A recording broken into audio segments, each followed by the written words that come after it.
All right, good afternoon and welcome to our celebration of UNESCO's International Jazz Day. My name is John Kenyon and I'm the Executive Director of the Iowa City UNESCO City of Literature organization. Thank you for coming out, and thanks to those watching on the Library Channel or listening in on KCCK. So our program today is the Art of Improvisation, and it's going to be an event that will celebrate and explore the unique role that improvisation plays in jazz. And we'd like to thank our partners for this event, the Iowa City Public Library, who are our hosts, and they're also presenters of the year-long Music is the Word slate of programming. Make sure to check that out. KCCK Jazz Radio, which, as I mentioned, is broadcasting this live, so welcome to their listeners, and the University of Iowa School of Music, who, of course, has helped us with securing our performers today. So before we get to the program, I wanted to thank our sponsor, Hancher Auditorium. And I wanted to mention that they have just announced their lineup, their first year in their beautiful new building, and they have a few jazz programs that they wanted to make sure that we made you jazz fans aware of.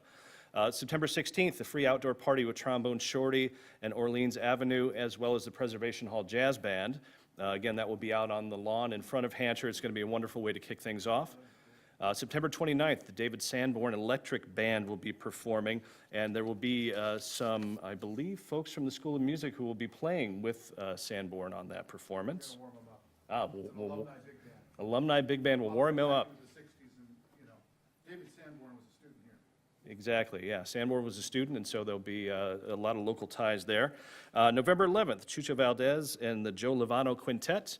And then finally, April 14th and 15th, the Fred Hurst Trio will be here in town. So definitely check those out. Tickets are on sale to the general public on June 10th. And then I also wanted to make mention of the fact there's another event that our hosts here at the Iowa City Public Library are holding that might be of interest to folks here. Their annual Looking Forward fundraising event will be held Sunday, May 8th from 6 to 8, and it will feature the program The Legendary Duke Ellington, a presentation by John Hass, Curator of American Music at the Smithsonian Institution. There'll be food and drink included, and information about tickets can be obtained after today's program. I do have a couple of the invitation packets that were sent out. There's a poster on the table by the front door, and you can also find that at icpl.org/support/lookingforward. I did want to make mention of the fact that there were a couple of handouts, so if you didn't get one, feel free to pick it up.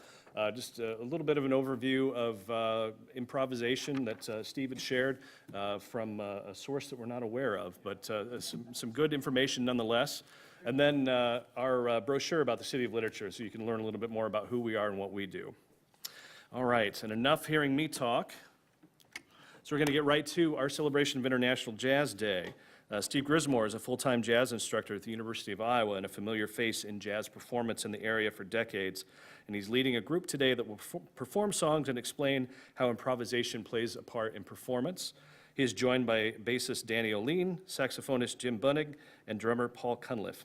All four have extensive experience playing jazz in Iowa and beyond. Please help me welcome our combo. Hi. Thank you. I think this is on. You guys hear me coming through a mic? Do I need the mic? I do. Okay.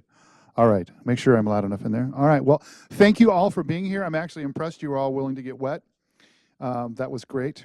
I wasn't sure. I thought there might only be 10 people here, so we have a really nice turnout. This is wonderful.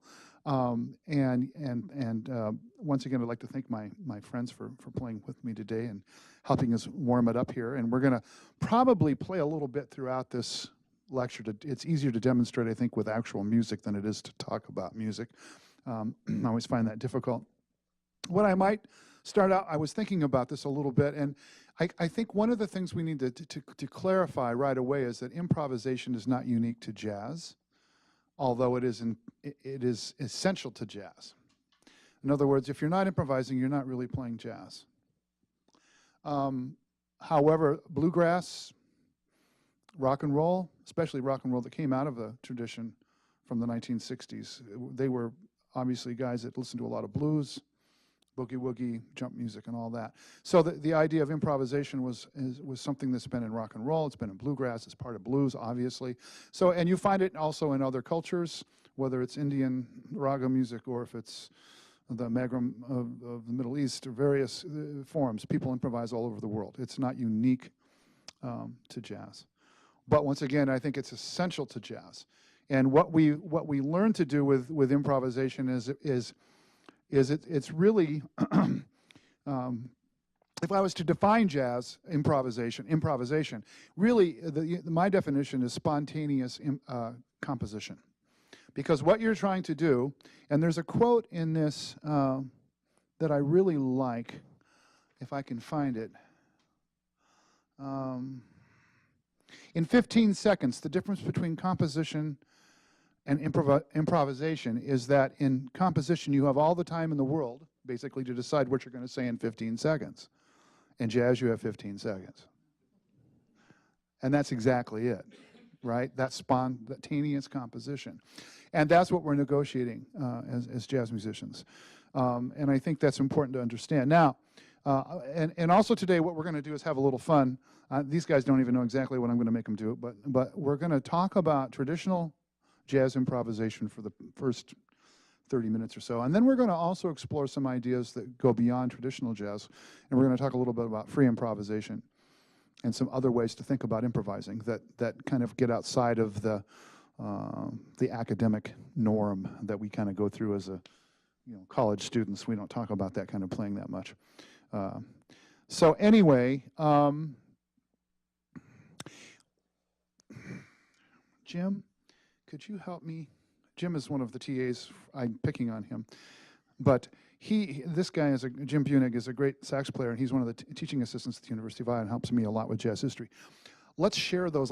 Yes, give him a round of applause. Great sax player, by the way. About every other person, I want to have one of these, so you can look. I don't have enough for everybody, but if each two people have one, Dennis, you got it? Okay, guys, thank you. They're just lead sheets, and I want to talk about this. One of the interesting things to understand about jazz also is that we see it as a language. And it is a language that has to be learned. And it takes time when you get into the traditional aspect of jazz improvisation, because there are lots of so-called rules, and there's a lot of theory, and there's a lot of understanding. Now, in fairness, you don't have to go to college to study how to play jazz or improvise. Obviously, until really in reality, the 60s, in any major way, there were no institutions that particularly taught a lot of jazz improvisation. So how did you learn how to improvise? Well, how did all the guys that played jazz for the first 60 years of the music learn? They couldn't go to college. So where did they learn? Well, they learned by listening, they learned by going to live performances, and they learned by playing. And it was real-time learning. And so all of you, if anyone in here is interested in jazz improvisation, if you really want to do it and you can't afford to go to college, buy a record. They're a lot cheaper. And then sit down and learn everything on it, and you'll learn how to play. An interesting story I have about jazz improvisation, this will put this in interesting perspective. There's an international association of students of jazz education that meets usually in Europe, although occasionally it's in the United States. But it includes about 25 different countries. And in 2010, I went to Den Haag in Holland and went to this conference. And the idea behind the conference is I took a grad student from the University of Iowa, and all these professors from other universities all over the world brought a student. And what we did is we broke those students into, they all form combos. And I helped coach one of the combos, and the co-professor was from Brazil. And the students in the combo were I had a guy from Holland, played sax, trumpet player from England, a drummer from Austria, a bass player from Italy, couldn't speak a lick of English, was great. Two guitar players, one from Colombia, one from Portugal, and a vocalist from Denmark. She was really wonderful. And we walk into a room together, and we say, let's play the tune we just played. Let's say Tenor Madness, B flat. Count it off. 1, 2, we're going. We don't speak the same language except jazz. We all know that.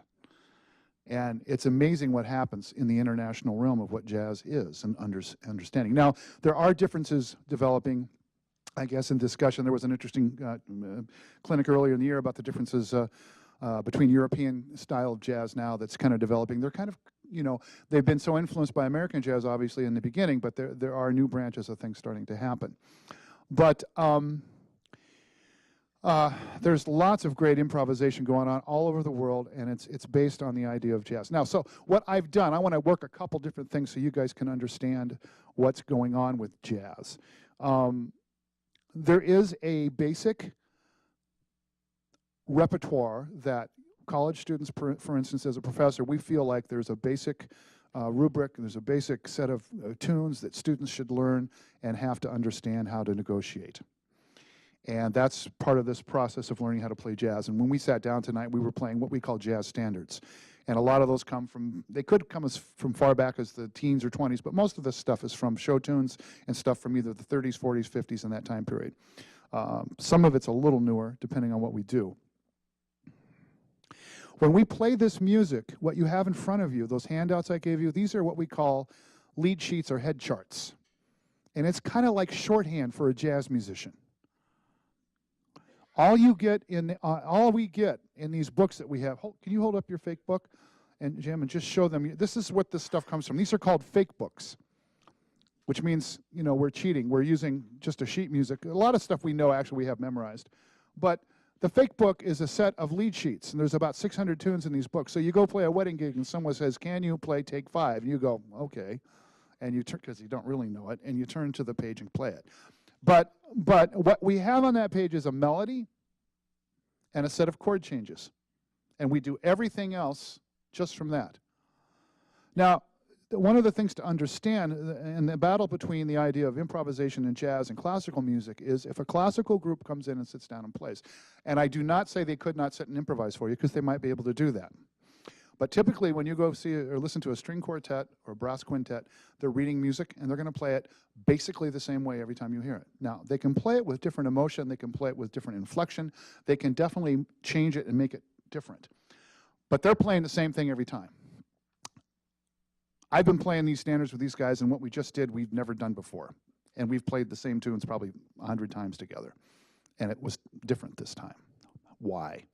Because everything we do, we're improvising. We understand the basic rules, okay? And then we listen to each other, and then we interact. Now, I'm going to do something fun. One of the things sometimes people don't understand is what a jazz rhythm section does. And actually, the drummer and the bass player and the guitar player, piano player, whoever that may be, we're constantly improvising. Because if you look at the lead chart, except for occasional hits and things you might have indicated in a melody, what we decide to do as players subtly changes from approach every time we play it. Or when we're comping for a soloist, what we do is constantly different. It's never the same. So even as a rhythm section, we change things up. Let's do, just to demonstrate, let's play the blues again. You lay out. We're just going to play the changes. This is the blues. This is a 12-bar blues, and we just played Tender Madness with the melody that we played on that. By the way, there are thousands of blues. The main thing that makes them different is the key or the melody. There's probably 20,000 12-bar blues tunes that we could play the melodies to, and what makes them different? How is that different? It's what we do with it. So let's play the blues the first time through with a 2-feel, and then second time let's walk, and then we'll go from there. Keep playing, okay? So 2-feel. 1, 2, 1, 2, 3, 4. Play it. That's great. Keep playing.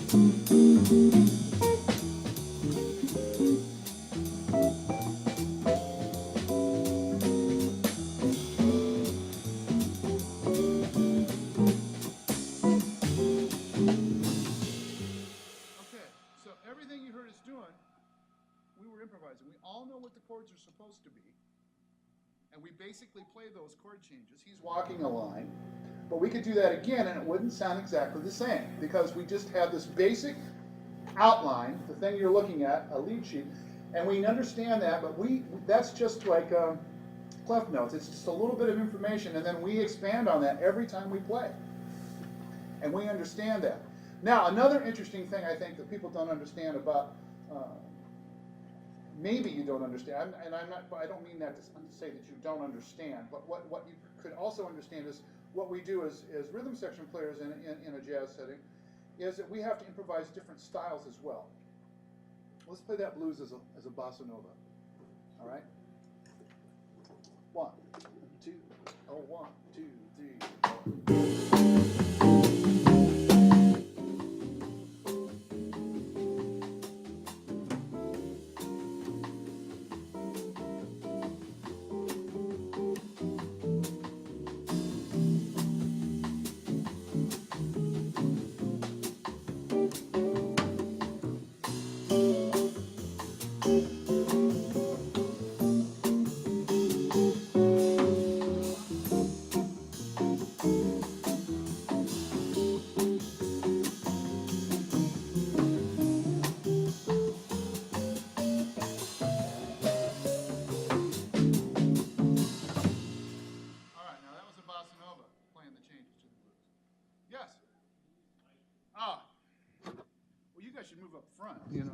Sorry, I'm teasing you.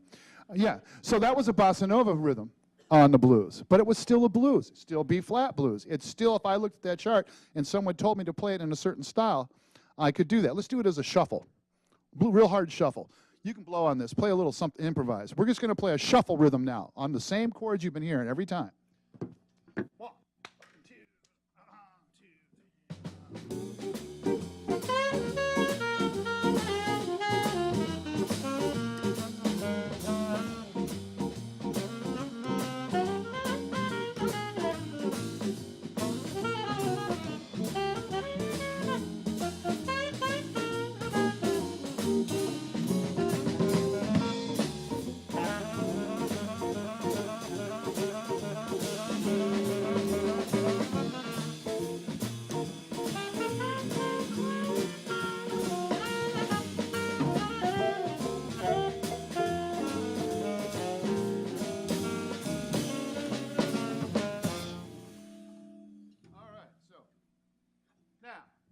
So you're hearing the same chords. If the sheet in front of you was that set of changes, it's not. But if it was, that's all we have. Everything you've heard us doing is just based on that basic sketch. We keep playing the same basic chords, but we change the rhythms, we change the comping, we change the note choices, we change Paul changes what drums he chooses to hit at certain times. I mean, without getting too sophisticated into exactly why those things are all different, they're all different. And not only are those feels different, every time we play that feel, we could do it differently. We're improvising constantly. Now, that takes place after time. Some of us up here are a little older than others, and we've had a lot of experience doing this.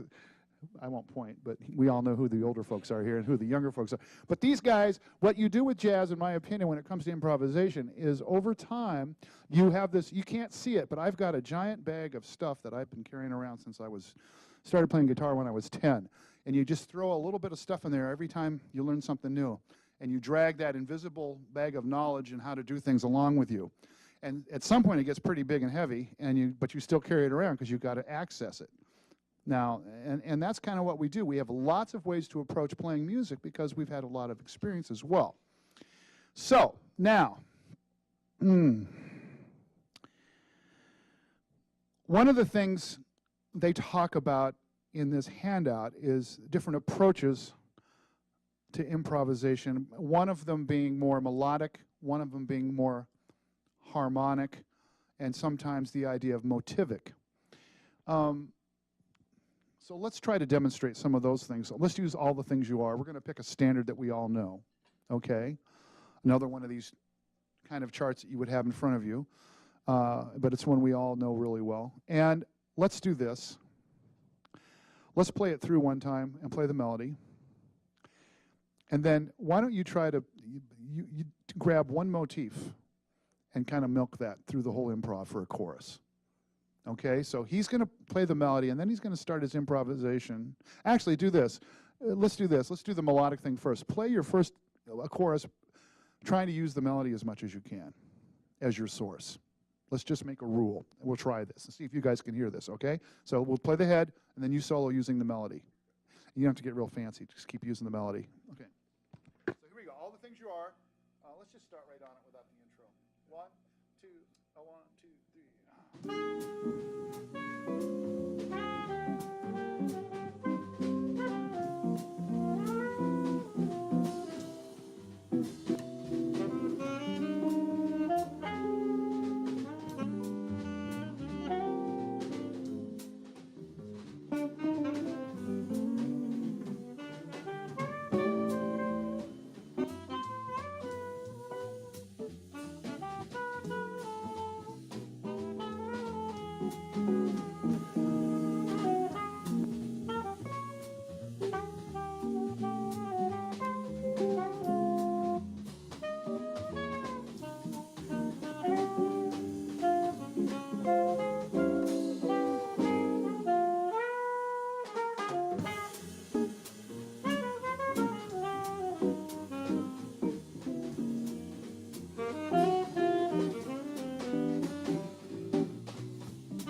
Could you hear the melody of the song and some of the stuff we were doing? Yes, and Jim did a different approach to it than I did, but we both tried to use the melody. And a lot of times when you're working with younger improvisers, it's a great way to teach, improvisation, and at least as initial an approach with younger folks, is to have them basically do variations on a theme on a melody, rather than get into all the modes and scales that are available, which there are lots of things. We're going to do that next, which is playing the harmony versus playing the melody. But that's a great way for younger folks to approach playing, because it's less scary. If they know the melody of the song and all they have to do is play a variation of the melody, then that's a great way to improvise. Actually, it's a great way to improvise even if you do know all the scales and modes. Personally, I think it's pretty effective to use, but but at a sophisticated level. So now we're going to play the same song again, and we're going to play a lot of notes. We're going to play, we know the chord and the chord harmony that's being presented in this tune, so now we're going to play a little differently. We're going to play a lot of the scales and the modes that are available to us, the key areas in this song. So, all right. Same song, same a little different approach. Here we go. 1, 2, 1, 2, 3.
So, yes. Okay, so I will. No. I know I did the shuffle was a feel. We'll talk about that. And mode, okay, so this is easy. So, but it's a great question. Let me back up one notch. When I talk about the melody, now you folks are all smart people, and you know what a melody is, but if you define a melody, that would be the thing that you sing. When you hear a song and someone's singing the words, that's the melody, all right, in simplest terms. Jazz sometimes is a challenge to folks because it's instrumental. You haven't heard us sing, and you are very lucky you have not heard us sing. But a lot of jazz music is instrumental music, but we are still playing melodies. Actually, in many of the jazz songs, there are actually lyrics that originally came with them, like All the Things You Are, for instance, does have lyrics. It has words. We just don't. Once again, we're not singing it. It's good to know the words if you can, too. That'll help you interpret the melodies. But melody is an important, and then we do the variation on the melody as an approach to improvisation. What we just did now was we were more key-oriented, and we know what scales equals mode. Mode is another word for scale, okay? The way you were probably first introduced to modes was church modes. If you think about Gregorian chant, or the Dorian mode, or the Phrygian mode, or the Mixolydian mode, there are 7 basic modes to the major scale. And we as jazz students learn what those modes are. And that originally came to us from the Greeks, and that's where at least the terms. I don't know if those scales are exactly what they were. I don't think so. But anyway, okay, so mode is another way of saying scale, okay? And modes are derivatives of key areas, and what we know is how to harmonize that song. Jazz musicians tend to play in lots of different keys. That song has 6, 7 different keys, I guess, the descending thing at the end. We play a lot of different keys. This is what scares people away from jazz. You know, you go to a blues jam, it's pretty much one key all night. Maybe it's a different starting point, but it's one scale. In jazz, you got to know all 12 keys, and you got to be able to get to them quickly. That's all there is to it. Major and minor and beyond. So it's a study, and we're all at different levels with that and abilities to do that. But that was a more scalier approach to improvising, okay? The motivic approach, let me try to demonstrate that. We did melody first, right? Motivic is kind of half and half melodic scale. What motivic approach is more about taking a single idea and trying to use that idea to develop the solo. You guys have heard da-da-da-da. What am I singing? Yeah, how many notes did I just sing? 2 with a rhythm. You got 45 minutes of music. Right? Seriously. Right? I got to use the mic or I'm going to get yelled at. You have to, so Beethoven, or yes, classical musicians, you find a motif or a motive, and then you develop it. And now there are, in my opinion, some of the great jazz, that's what some of the great jazz players do. Sonny Rollins, well, most all of them do that to some, but Sonny Rollins is very famous for that. Miles could do that. Keith Jarrett's an incredible piano player that does that so well. I mean, being able to take an idea and keep working it, to turn it into an improvisation. Now, it's still related to melody, it's still related to scales and keys, but it's being able to do that. Let's try that for a minute. Let's do All the Things You Are again. Let me see if I can copy something here. It's not too fast. It's more about rhythm here. 1, 2, 1, 2, 3, 4.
Did you hear a repeated idea? Yes. And repetition is a beautiful feature of improvisation, and I think sometimes young folks don't use it enough. It's a great way to draw the audience, your listening audience, into what you're doing. I could take you on a little trip right there, because I had you, didn't I? Because every time I brought that back, you're feeling pretty cool. I know what he's doing. I've heard that before. And I don't mean that. That's actually beautiful. I talk to my jazz band kids about that. When you go play a concert for your parents or whatever you're doing, you know, what we're trying to do is say, hi, how are you? Please join us in this process. We're not trying to push you away. And one of the things young soloists need to do and understand is you're trying to allow them to have, some like idea. When we play a blues, if you repeat a figure, oh my God, it's so powerful, because the layperson who doesn't play music, when they hear a repeated idea, they're going, yeah, that's pretty cool, I heard that. And they feel like they're invited and part of the process. And then you develop it, and then you take someone on a trip. You take them on a little journey. And that's really what improvisation, when it's at its best, I think, does for all of us. I mean, it should be a story, and it should take you somewhere, ideally, okay? Especially when, would you like to try one? Why don't you give us a little story? Let's see where you take. Let's see where Jim, now he's going to do something. Hopefully, don't copy my stuff. Okay, here we go. Jim's going to do the same thing now.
So everybody's approach to that, he had a little longer idea that he worked through that was kind of nice, but he kept playing it over those changes and kept working on it. So there's melodic approaches to improvisation that are pretty clear. There's harmonic, which is a little more, like when you think about Charlie Parker and bebop and you hear all that stuff going on, you're going, oh my gosh, what are they doing there? That's a lot of crazy. That's probably more scales and modes and stuff like that. Sometimes. Every time yeah. Yep.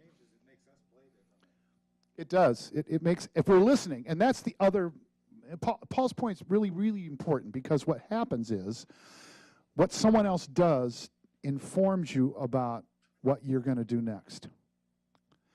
Some of you folks may or may not remember Kenneth Gaburo, who was the professor here at the University of Iowa many years ago, the Center for New Music stuff.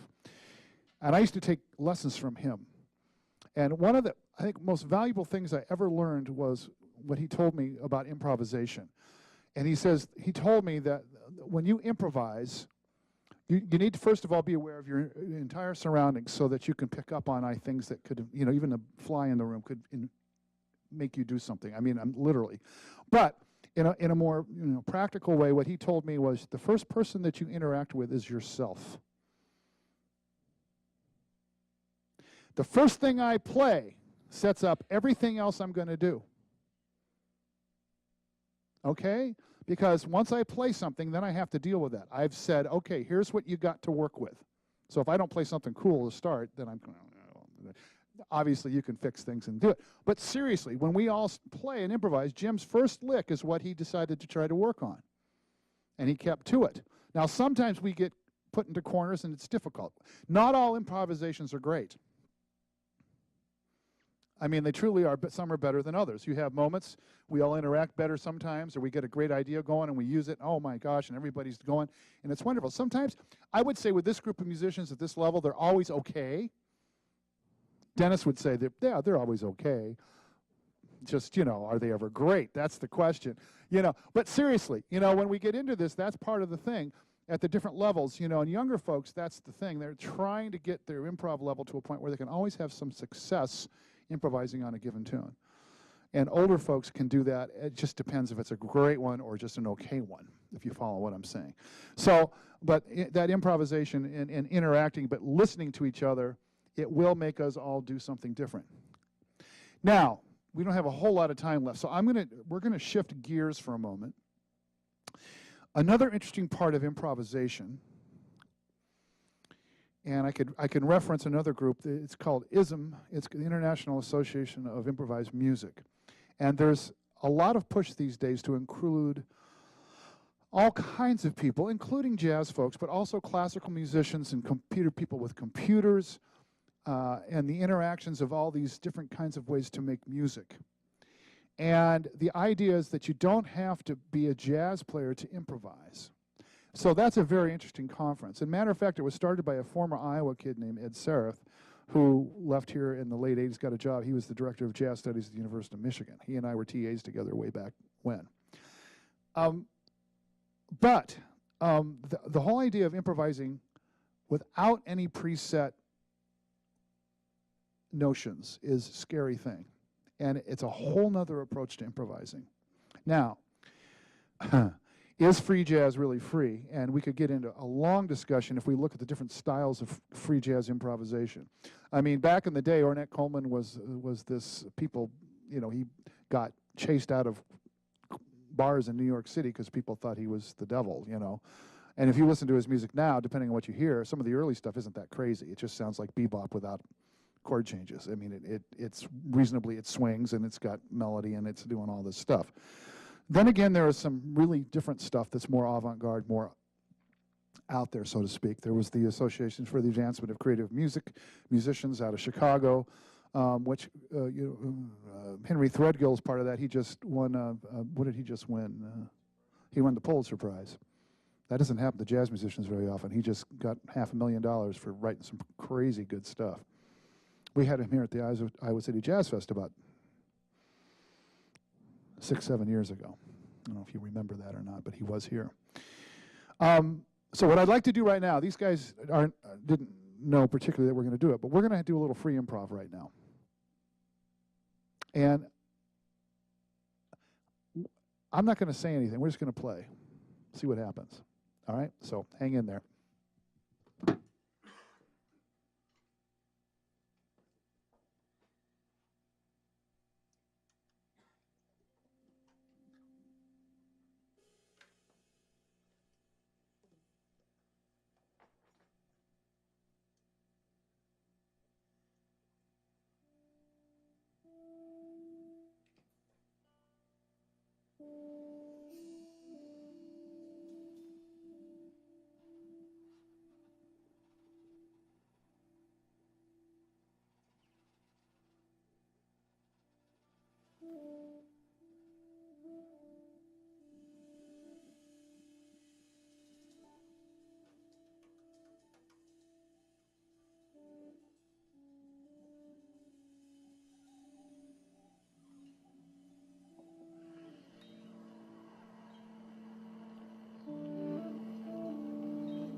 All right, so free improvisation.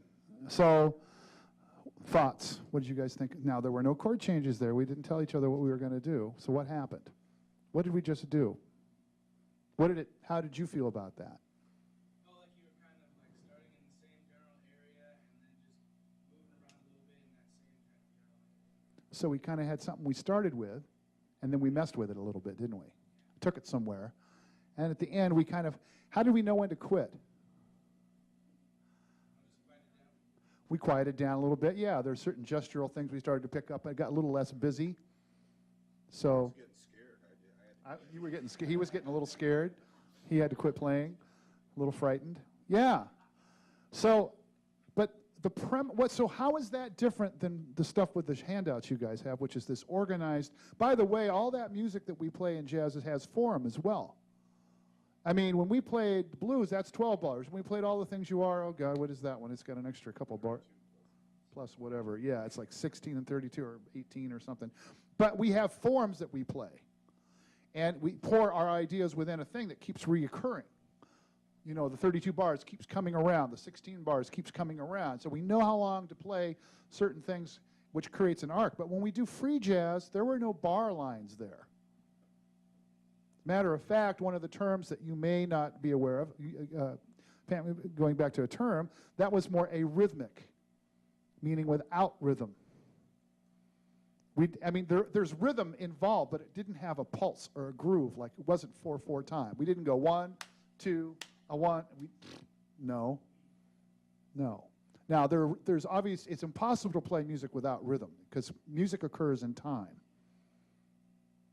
If you were to look at a graph of what music really is, it's an arrow going up and an arrow going this way. It's pitch in time.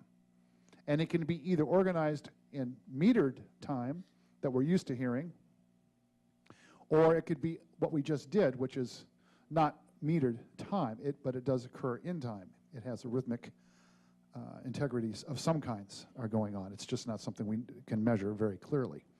But that's more free improvisation. And that's a lot of fun to do, too. Now, Paul and I played in a band way back in the 80s called Happy House, and we were playing some pretty wild music based on Ornette Coleman's electric stuff, primetime band. And there's lots of great music in the jazz world, and a lot of it's probably overlooked a lot because it's not, you know, as tough as the music world is now to sell anything, let alone free jazz. It's not a place a lot of people go to. Well, you don't eat much if that's all you do. It's a lot of fun to do. One of the other things about playing free jazz, too, is sometimes it's more fun for us than it is for you folks.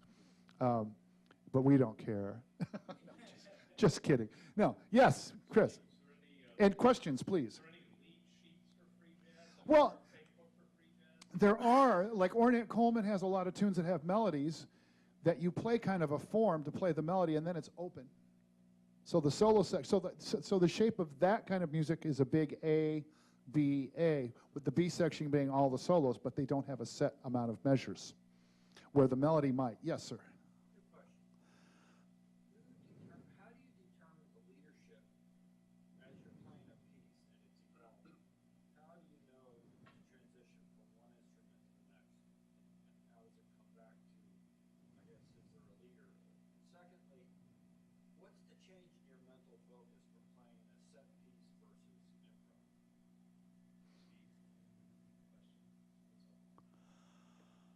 Okay. So the first question was about having a leader, and how do we know, is someone leading it? And you're talking about the tunes that are more organized, or what we just did? Or just, no, not what you just did. The previous things, yeah. Really, there isn't a set leader per se. Let me just explain this quickly. And I have a jazz history student here, and she's heard this all before, but what I start with jazz history students is we talk about the front line versus the back line. And the front line in the old days were the horn players, trombone, clarinet, cornet, whatever, back in the early days of New Orleans style jazz. The back line are the us guys, banjo, bass, tuba, drums, whatever. There are certain roles that have been designated for people to do. Okay, and in most traditional styles of jazz, the rhythm section supplies kind of this pulse, the chord changes. and the feel, while the soloist plays on top of that. Now, in reality, everybody is supposed to be responsible for time, know where they're at in the form and all those things. And really, ideally, so let me take it to the last thing we did to talk about that. So there's a form, and we all know when to switch. I mean, we make decisions about how many choruses we're going to play or not, but we listen to each other, and then we know to move to the next soloist. Does that kind of help you? Because it's not something that has to be set. It could be set. And this setting here is pretty loose. Now, the leadership role in the last thing we did, it's much more of a democracy. There is no leader. We just all listen. I started it, but that doesn't mean that I'm particularly the leader. The idea is that everybody has an equal role in the free improvisation to do whatever they feel like, whatever moves them. We could play kind of traditional roles if we wanted to, but why, right? Because we're not trying to do the same thing. How does the soloist know when it's time? You mean in the last thing we did, or in the first? Well, what I'm talking about is these songs have forms. They have so many bars, and that's a form, and then that form keeps repeating. If you look at the sheet, those chords keep reoccurring every so often, and we have to keep our place, you know. And that's one of our gigs as a rhythm section player, is not to screw up and play the wrong chords for the solos, because you get dirty looks. And how about the focus question? Is it harder to play set music or harder to play improv? So the question is on focus. I don't know that it's different, actually. I just think it's an approach to playing that changes. But I think we can be equally focused, whether we're trying to be free improvisers or we're playing a tune with form and set bars and chord changes and all that. I don't know. Can you guys help me out with that? Do you have feelings about that? Do you think differently when you're playing free versus, I mean, do you focus differently when you're playing free versus playing changes? It still involves listening, but when you have changes, you really don't have the freedom to just go off crazy, because you know you have to come back. You have to know where you are in the form. So like that form, that structure, kind of clearly lets you have. Well, just the structure of a standard, for instance, lets you have that framework that you work on. You know, in free improvisation, if you were to play totally free over that standard structure and the other guys in the band weren't, you know, you'd probably get fired. Yeah, it would sound bad, you know. So, but it all comes down to listening to each other and, you know, dynamics, in my opinion. I don't know that I think about it any differently. I mean, I'm probably listening the same amount either way, but when you're doing the free thing, that's pretty much all you have is listening. You've got nothing else to fall back. If we're playing all the things you are, theoretically, I could just tune out and play what I know to be the changes, regardless of what they're doing or not, and that'd be a bad time, but I could do it. But with the free thing, you don't have an option. You have to listen. That's where everything's coming from. I don't know if that's exactly what you want to know, but that's what we're. Dan, you got a comment? Free form, you have to be in the same vibe or not? Because that's what I really got out of your free thing. You all kind of moved into it rather than, well, I mean, I was good. You know, that's really tough. I think Jim's comments is a good one in that when we're playing changes or standard tunes, like the first part of stuff we've been playing for you today, you can be less sensitive because you know the form and you know where you're going to be. And you don't have to. You're listening to the drums and bass, but you don't have to directly interact with them in a way that's obvious. When we get to the free playing, I think you're a little more sympathetic, to use a term, to what's going on to help create that thing. But I don't know that that's always true. I mean, it could be true. Jim's right about one thing, is when you play free, you definitely have to listen, because that is all you have. We don't have a form. We don't have chords. It's just we have ideas. We don't have much time. We go to 2. Okay. Let's do something else.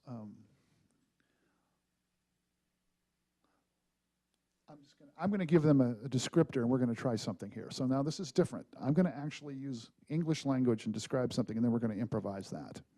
But for first thing we didn't talk about it, right?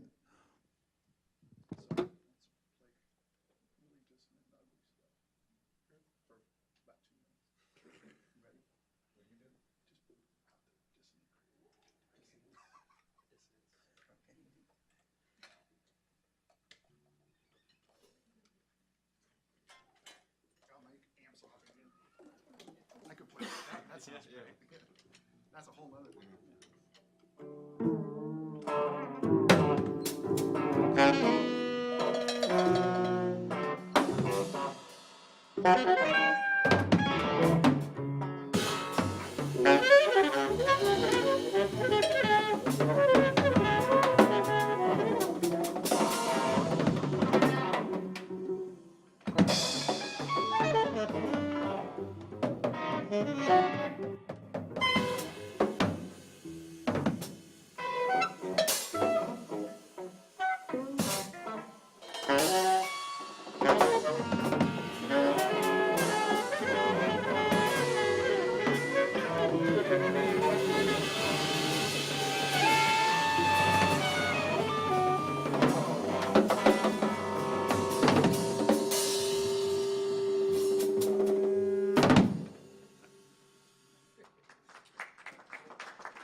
We played the same thing last night.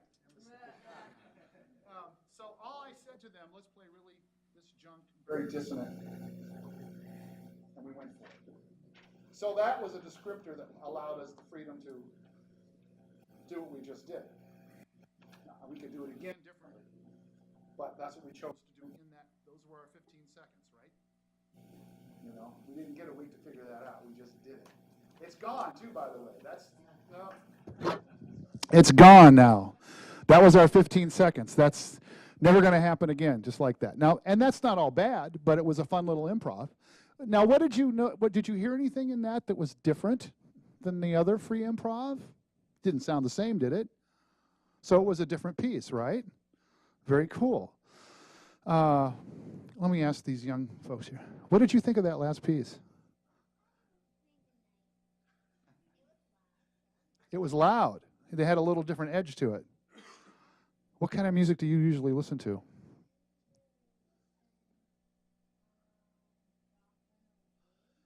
Radio station? Name some bands you like.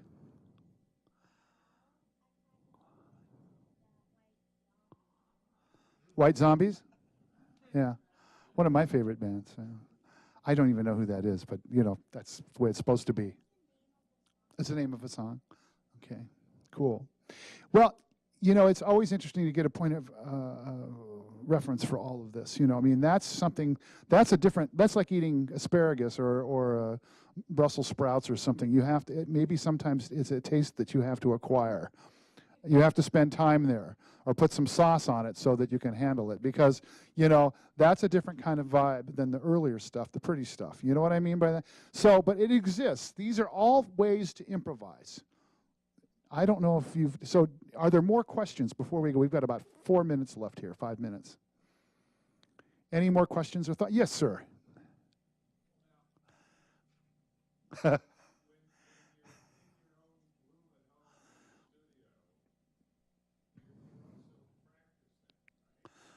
Sometimes.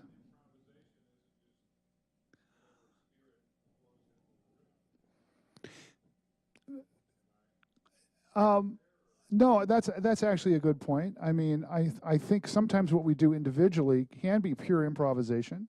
I don't know if you sit around and just practice playing and improvising. I think we all do that to a certain extent. Yes, but hang on. So, but I also think that sometimes what we do in many ways is we prepare ourselves for the moment of improvisation. In other words, we're learning scales and arpeggios, and we're practicing doing certain things and making sure we have our chops to play our instruments and all that. And then in the moment, we don't think about all those things. We just play. Now, that doesn't mean you can't practice improvising. So that's kind of 2 points, right? But yes, I think we do that. And then again, we have rehearsals, you know, where we work on music. And you know all the kids from the jazz program because of the church, and you hear stuff going down in the basement, and the grad students are writing new music, and they're rehearsing this stuff and trying to learn how to play that. And that's a process, yes, and it can take a lot of time, and it is a discipline as well. You kind of answered my question, but as a classical singer, Yes. one of the things of the idea of improvisation terrifies me because I think, what would happen if I got up on stage and I just blanked and I didn't know what to do? So I think that's what the question of like, do you practice so you don't have that experience? Right. Yeah, learning how to get on stage and play and deal with stuff like that is a whole thing, whether you're improvising or just playing any music. That's an interesting challenge. Yeah. I think the more you do it, I don't know if I'm giving good answers to this at all. Yeah. If you're practicing improvising, you're not improvising. You're practicing, you're just acquiring skills that you can use in improvising. Then you're improvising. Well, but can't you improvise by yourself? Yeah, but I don't think that's practicing improvising. I think that's just improvising. I think there's a. Ah, that's good. Maybe he's right. It could be. So maybe you don't practice it. You just do it. Yes, sir.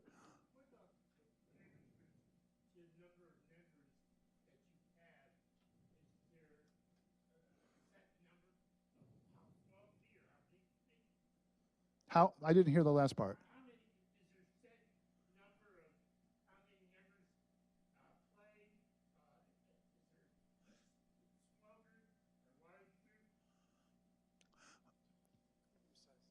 Yeah, well, you know, this is a quartet.